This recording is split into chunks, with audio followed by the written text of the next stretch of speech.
rebound, however, is there, and it's Black cleaning it up to pull her team within one. She was in the right spot, and luckily for Lindsey Black, no white jerseys around her. She had a pretty nice open shot and was able to kiss it off the rim for two. Pally fans asking for some defense. 10 to shoot for Gunn. Gives it up to Black. Black all alone, plenty of time to take her time, and the Vikings now out in front, 12-11, 4:45 left to go in the first half. Lindsey Black reaches in with her left hand, gets the strip, and then drives down the middle of the court quickly and completes the two-point play. Excellent job, both defensively and to finish. Swirling. Get it down low to Perez. The missed shot, and Allen doing a good job keeping her tippy toes from going out of bounds. How about Josie Butler right there, all over Perez with both hands. And so Pally having looks, putting up, but nothing falling for the moment as number 15, the 5'7" senior Sam Borsos checks into the lineup. A couple of Borsos on the squad. Their twin, her twin, Paige Borsos, also suited up tonight. And I'm keeping my eye on Josie Butler. Her and Perez, the two bigs inside the key. And look, she went out and it opened up the lane.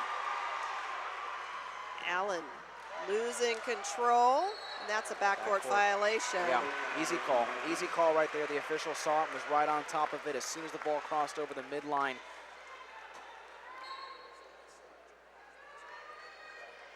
.352 left to go in the half. Pally on defense, leading 12-11. And the way it's going right now, you figure last year's final score when Palo Alto defeated Gunn 54-44. We're at 12-11. It's going to take a lot more scoring opportunities for that score to appear. Gunn having all sorts of problems. Finally get the ball to Perez, who slid her pivot foot a little. Just a little bit too much. Timeout on the floor. Timeout taken by Palo Alto. 3:36 left to go in the half. The Vikings lead at 12-11.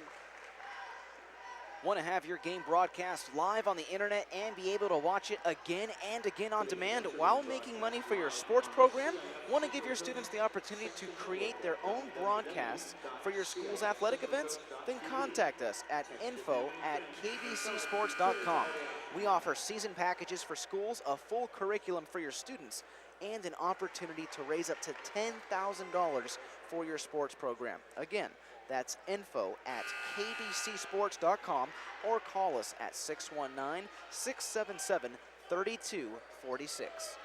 Kirsten Fairchilds, Sean Hennessy on the Central Coast Section Network, courtside at the Levy Center, the home of the Santa Clara Broncos. However, yesterday and today, this site belongs to some of the best high school teams in Northern and Central California. Right now, the Palo Alto Vikings playing with the ball at 12-11 lead, 3:30 left to go in the half against their league rival, the Gunn Titans. I believe that went off the foot of Perez. Osagade tried to really march along the inside line and work her way back to the middle, but it was great defensive pressure by the Titans, not allowing her to cut back in, really forcing her towards the edge.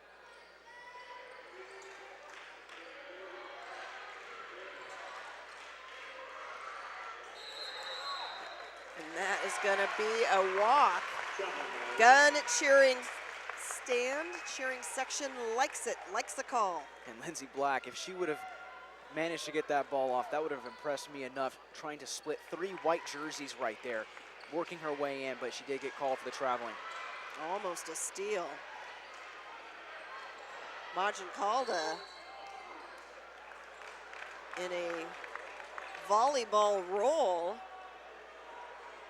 How many players have we seen hit the floor hard today? And it's crazy too, because it's not just, you know, by the end line. We're talking midcourt. We're talking three-point line. Excellent inbound play puts Gunn back out on top with a 1-point advantage. Just under 3 to go in the first half. That's 6 points now for Catherine Perez. Oh, Nearly had a great steal right there by Zwirling. Keeping her eye on the ball, almost had that one. 2 cross-court passes by the Vikings. This is a free ball. Here comes Klausner. Trying to run the fast break was Zwirling. Get it to Perez. Perez on the left side for the easy bucket. 15-12, Gunn, 2:20 left to go in the half. Black's gonna try to respond with quick transition. Perez with the block. Excuse me, that block might have been by Mahoney. The 2 bigs, the Twin Towers in for Gunn. Josie Butler wide open left wing.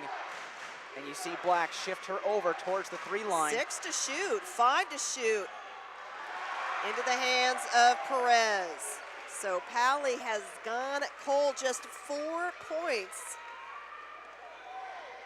in this second quarter. Minute 45 left to go before the break.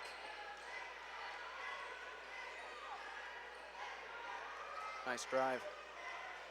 Swirling, taking it in the paint. Zwirling, making it look oh so easy. Gunn on top by 5. Oh my goodness. Picture perfect drive right there. Zoe Zwirling making it look easy to the bucket. Head coach Scott Peters calls a timeout. Pally trailing 17-12, minute 28 left to go in the first half. KBCSports.com will be providing live audio coverage of the State Regional Basketball Championships as well as the finals. March Madness comes to high school basketball in California on March 17th for the Regional Basketball Championships. 4 venues of coverage around the state.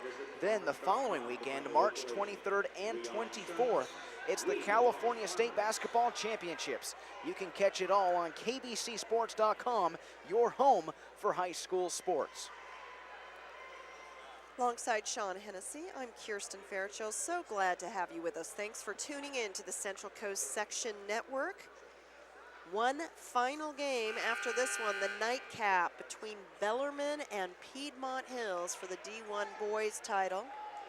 Big thanks to everyone at the Central Coast Section for making us feel so hospitable, as well as the crew here at Santa Clara University. A special shout out to the CCS Commissioner Nancy Lazenby Blazer, as well as Ray Mialovich and Steve Filios, that have made sure we're properly hydrated. Absolutely. Getting our players as soon as we can after the game, getting our stats, really making us feel at home here. A big thanks to all of them. Commissioner Nancy, first one to shake my hand when I walked in. Much kudos, much obliged.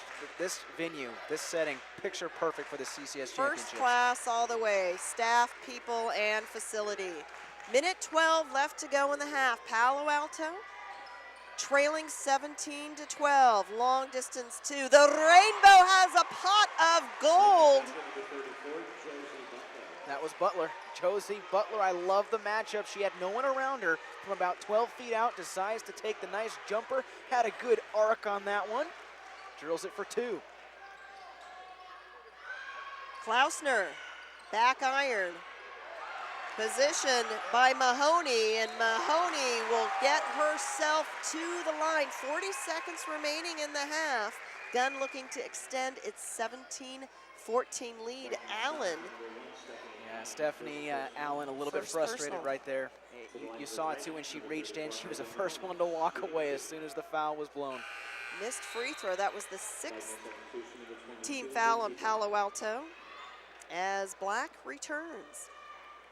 So you see Lindsay Black step in, and right away, Coach Peters comes over and sits down with Allen and says, hey, look, you got to calm down. You have to relax. You can see it right now.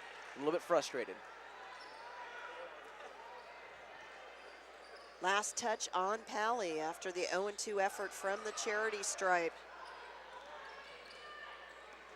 Klausner. 33 on game clock, 24 on shot clock, and Perez with the left hand from the left side. She can camp out at that left post all day long and get it done. Oh yeah, Perez now with 6 points here in the second quarter, just like you said, and she's underneath the bucket, that left side. It's her favorite spot in the whole court. Through the hands, Pally, wild pass. 18 seconds left for Gunn, up by 5 on their De Anza division rival. So if you're the Titans here, if you're Gunn, you want to end this first half strong. 6 seconds. Down to 4, 3, 2, Zwirling can't get it off. The foul, now Zwirling was shooting. See if any time gets put back on. Nope, they're not gonna put more time back on, but Zoe Zwirling, best three-point shooter on the squad. We'll see what she can do from the stripe. She'll be shooting 2. And if you see the officials indicate all girls over to the side as Zwirling hits her first because time expired.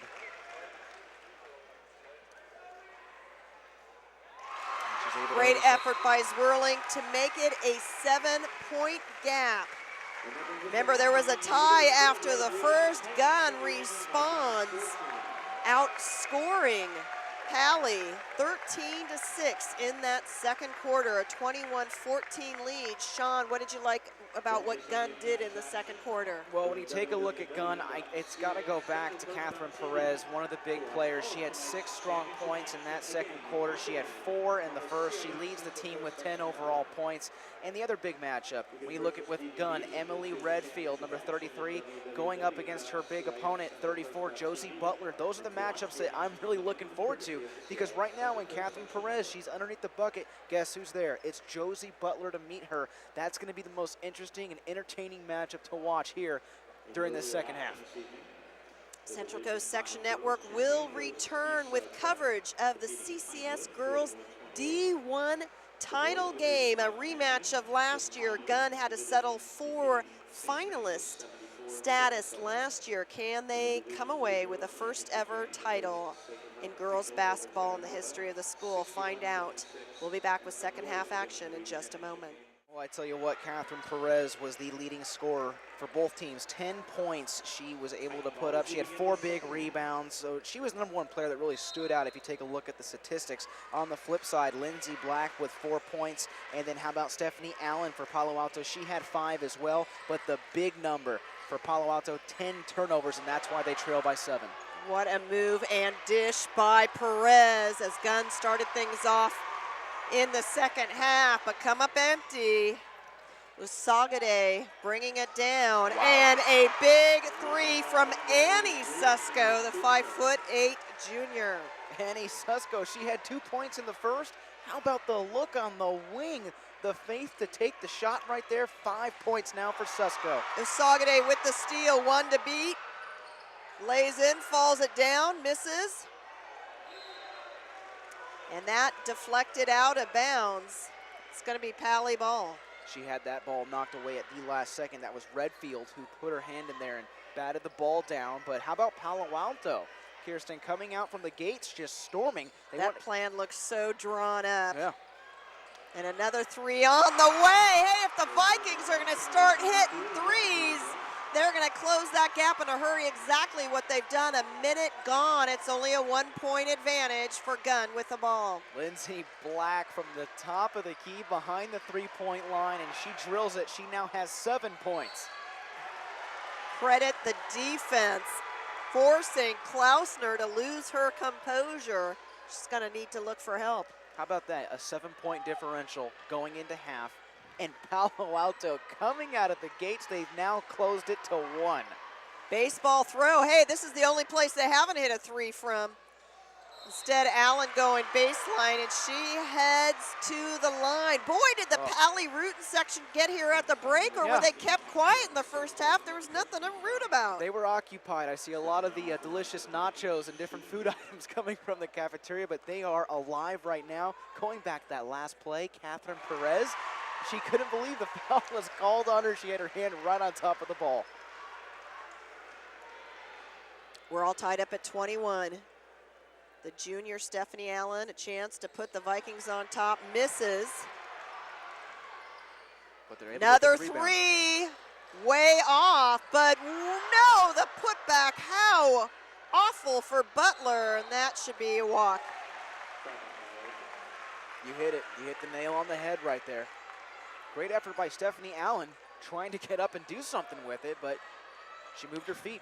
This is a brand new Viking squad. I don't know what the coaching staff had to say to them at the break, but has lit a fire. Oh, yeah. Under the defending sectional champion. When you look down on the court, head coach Scott Peters just glaring in. He's fired up. Whole team's fired up. Perez, as she has done so well, her 11th and 12th point. 6 minutes to go in the third. Gunn back out in front, 23-21. Or excuse me, still out in front. And Allen just is hitting the floor left and right and continuing to earn herself a trip to the line. Perez will get dinged right there at the foul, her second personal. But she has been the standout player. Once again, she's looking up like, that was me? I got the whistle? Unfortunately for her, yes. I'm sure that's by design. Going at Perez, Gunn's gonna call a 30-second timeout. 6:01 left to go in the third. Allen will have another to shoot, an opportunity to try and tie up this game. Gunn leads at 23-22. Catch the best of Central Coast Section basketball on CIFCentralCoast.tv. You can watch a replay of today's games after each one concludes. Plus, check out game highlights, player of the game interviews, and more. Or order a DVD or Blu-ray disc of the game. We're your home for high school sports, CIFCentralCoast.tv. Alongside Sean Hennessy, I'm Kirsten Fairchild. The Levy Center beginning to fill up. I think within the next half hour, it will be close to capacity. Girls D1 title game, followed by the boys. 2 of 2 effort from Allen ties up this ball game at 23. Allen, 8 points. Stephanie Allen, the speedster, drilling another. Swirling, taking it into the lane. Great opportunity and coming back down with it. Swirling. That foul on the floor, the first for Pally here in the second half. Like the hustle from Zwirling, coming back up underneath the backboard, circling towards the key to see if she can get one last shot off, coming up and really getting her own rebound. Allen's second personal. Gunn trying to match the intensity and make that her third personal. Allen asking to come out of the game. Yep. And replacing her is number 5, Abby Strong, the freshman. As soon as Allen committed that foul, you saw her put her hand up, signal over to Coach Peters, I need to come out, and sure enough, Abby Strong was making her way over towards the center. 5:35 left to go in the third. All tied up at 23 from the right elbow, short, that's Pally ball. Yeah, Perez, she stuck her hand out. She thought she was gonna have enough time to bring it back in, and it went right off her fingertips. A great opportunity here for Palo Alto to capitalize since they have managed to come back and tie this up. Remember, they trailed by 7 at the half. Usagade. Over to Susko, back and forth they play catch now that Allen is on the bench. 10 to shoot. Strong trying to go baseline and Perez can't. 5 to shoot. Pally bench needs to let him know what's going on. How about the defense? Turning it over, the stingy defensive stand by Gunn, but then they give it up. Black. Usagade. Yeah. Pally.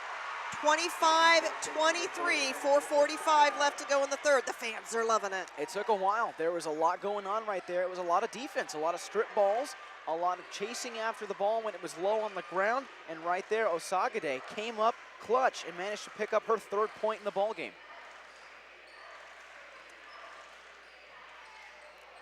Swirling.